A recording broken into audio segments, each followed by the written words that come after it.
بسم اللہ الرحمن الرحیم۔ السلام علیکم ورحمۃ اللہ وبرکاتہ۔ آج کا وظیفہ، ہر پریشانی سے نجات کا وظیفہ۔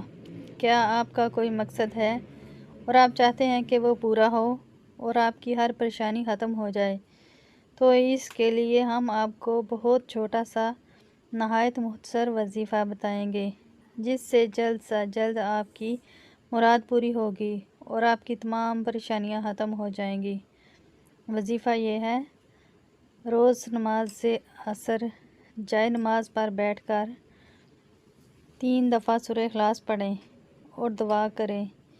انشاءاللہ تعالیٰ آپ کی ہر جائز مراد پوری ہوگی اور آپ کی تمام پریشانیاں ختم ہو جائیں گی۔ اس عمل کو خود بھی لازمی کریں اور صدقہ جاریہ کی نیت سے دوسروں کے ساتھ بھی لازمی شیئر کریں۔ اگر ویڈیو اچھی لگی ہے تو اسے لائک کریں۔ مزید اس طرح کے وظائف دیکھنے کے لیے ہمارے چینل کو سبسکرائب کریں۔ جزاک اللہ۔